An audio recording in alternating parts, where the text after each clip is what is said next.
David Deal back with us on First Things First. Rob Gronkowski was suspended 1 game for his late hit on corner Tre'Davious White on Sunday. Gronk will appeal the suspension while White remains in the concussion protocol. David, what was your reaction to this whole situation?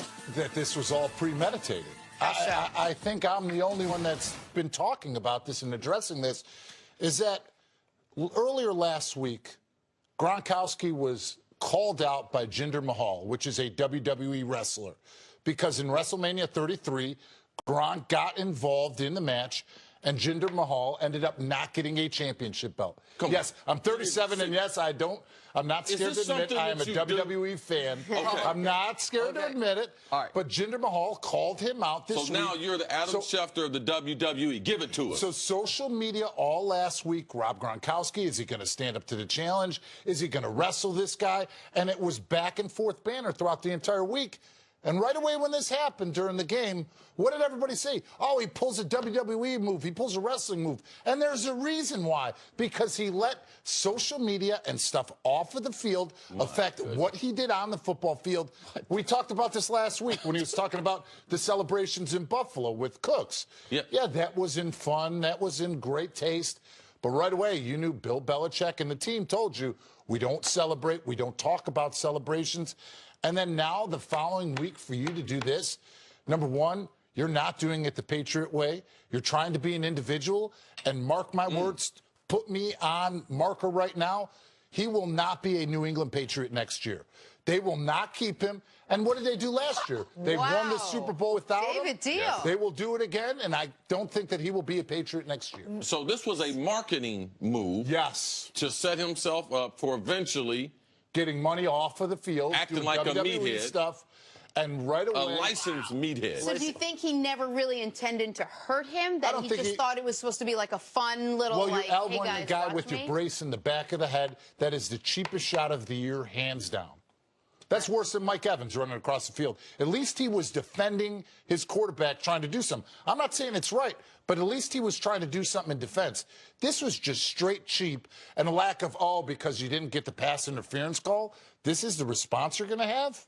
That's a heck of a scoop there, bro. Hot take. I want, and I say this complimentary because I consider myself a bit of a hot take artist. My eyebrows are singed. That was such a hot take. That was a very We've got hot the take, WWE part of it. Yep. Gronk's off the team next year. Yep. I'm now rooting for all of this to be true just so we can have this tape of this show. Absolutely. This is, I'm taken aback, sir. As we've all seen, nobody's bigger than Bill Belichick and the Patriots. Wow. Not a single individual. Except for Rowdy Roddy Where Piper. was your big butt when I was looking for a partner? The second former giant you're trying to replace me with. Bro, you got some... Hey, See, this is when being a WWE fan comes in handy right now. All right, let's move on to the game last night. Steelers and Bengals. Where's Jake Reed and gutted it out on Monday Night Football. The Steelers won 23-20, but not without a rash of penalties and injuries. Antonio Brown took a big hit. Joe Mixon left with a concussion, and then there were a pair of scary situations. Ryan Shazier carted off the field and taken to the hospital with what was called a spinal contusion. And Vontaze Burfict also had to be carted off after a hit from Juju Smith-Schuster.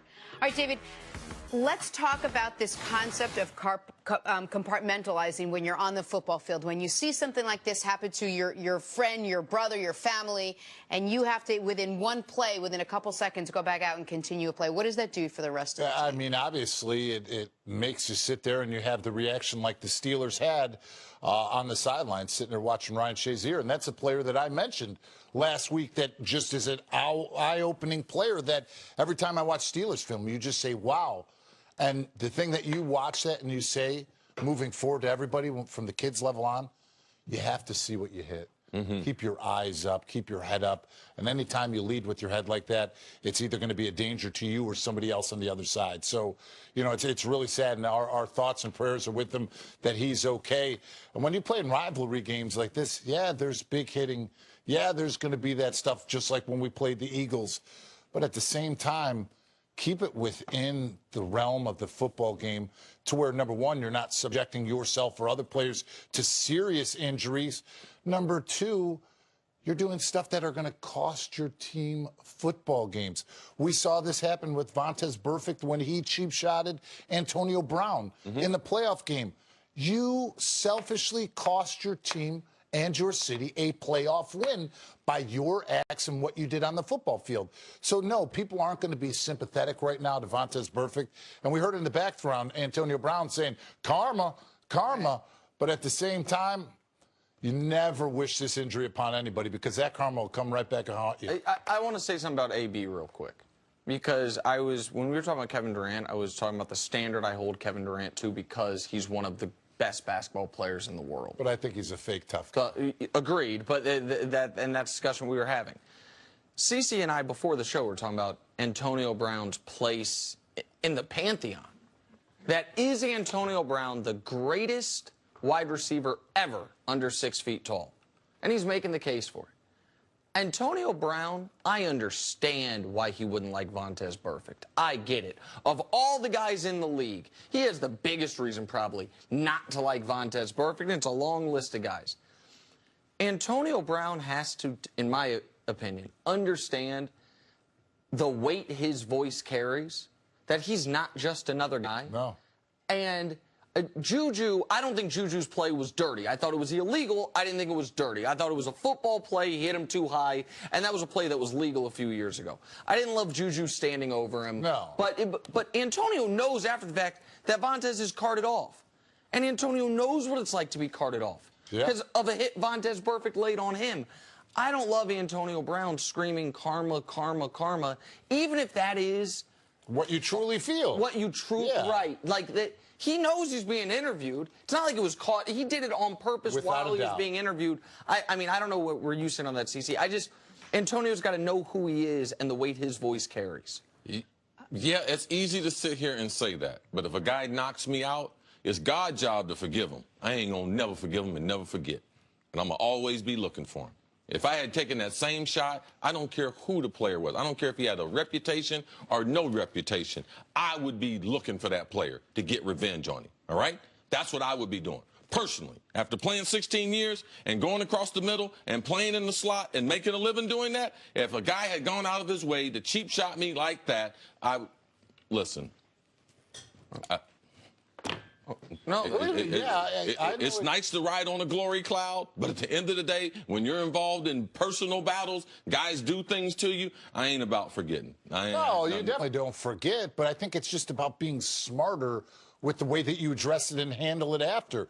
In between those lines, we all know that there are a lot of things said that will never get past those lines. Sure. But if you could protect yourself and not have to do something like this, it changes everything. But also, when you think about all these hits and everything that's taken place, where are the officials in this?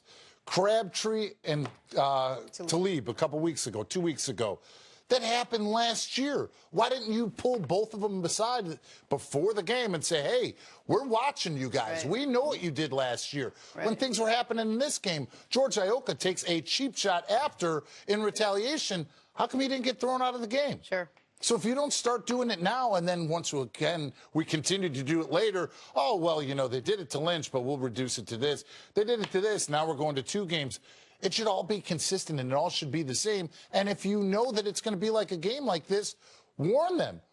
First time it happens, we're not taking it easy. We're going to throw a 15-yard personal foul, personal penalty, and we're going to set the standard immediately. They didn't. Well, clearly, we obviously send all our thoughts and prayers out to Ryan Shazier and his whole family and everyone on the Pittsburgh Steelers. And we should mention, as the week goes on and everyone does recoup, that the Steelers are now 10-2 with this win. We will discuss that more as they pull into first place with the Patriots in the NFC. David, thank you so much. As always, you got to hit some real hot takes. Good to see you. you. Surprised this guy, which is nearly impossible. Coming up, could the Cowboys actually be contenders in the NFC?